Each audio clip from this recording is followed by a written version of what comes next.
Mishabal droste, Tama Run An Rannóg Scripte Rasnaroon, Tá an dáfas dagam in áréire tam se bhaile na scéalta agus ag obair leis na agrathirí scripte na scriptní tain. An chuig an Brian an Rannóg ná go dos nímuid le imlínte, tagan cúigar isteach beidir is seomar a fá seachtainna agus pléimmuid smaointe tá againn maidir le charactéirí maidir leis na rudí atá tarlaí go dtí seo agus an taras tá pleanáilte going gon bblion gus na charactéirí sin.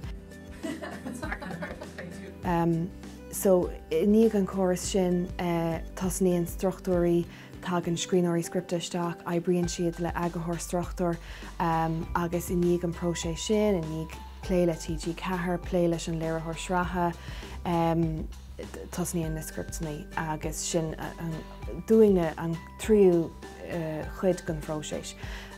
So bíon prósin sin le scríóirí ag scríomh dréachtaí scripte agus iad agrú ag agrathirí sin seo. Is próses chuoiseach fada é.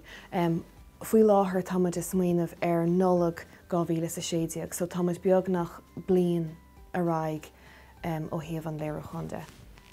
Ceangas na rudaí is táchtaí faoin gláir seo ná go bhfuil lucht féchan againn atá an-grácha go charactéirí áirithe agus is bráló Mar agus Peadar, Taig agus Francis, John Joe, Gráine, Lee, tá annach chuid charactéirí agus bhráling scéalta thuirtóibh gcónaí ach tá sé deacair nó tá charactéir agat cosú le Mar agus Peadar.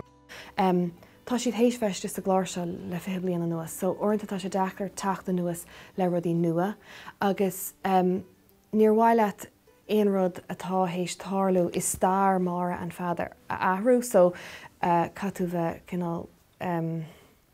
cuairmach a gcónaí. Feadar! Feadar! Oh, I didn't know what. Oh, what? Feadar! Feadar! Oh, hey, much, go fetch that ambulance! Ambulance! Go bill! Oh, no! Oh, wait, Feadar! Is brálam character Peadar chama rá tá an aisteoir chéintach agus is féidir éon rud a thuirt go duine se grán, rudí dáréire, rudí brónacha, tá sé aontach agus an rud atá cuachtach faoin character ó thaobh scríóireacht de ná Tuis gur brá leis an lucht féchanna é, ní gá gut mar an na dhéanamh agus tagann siad leat le charactéir mar sin, because tá annach chuid simachas a charactéir, so fiú má tharlaíonn rud beag a churann sa isteach go Peadar, churann sé isteach ar gachéine, like, is rud móra gon lucht féchanna, so tá cuacht ag charactéirí mar sin. Bhí simime go na gcónaí bheith scríomh agus just tá rud iontach marall. Nuair tá go bhar chlár mar seo, tá sé cosú le teach, kind of a doll's house, you know. Tá annach chuid charactéirí an, is féidir leat, ní féidir leat péród a hastíanú a dhéanamh, ach is féidir leat annach chuid rudí a dhéanamh lo, agus iníag do chuid smaointe arbeirt agus iad legacies ar fápéir agus na smaointe sin a arbeirt ó thaobh script go. Den tag an aisteoirí iontach isteach and tugann siad beocht gus na smaointe bhí agat. Stógur á mo chraí Feadar. Gus na dín dearmad ar sin go deán an nniu. Ní an dúir. Ní an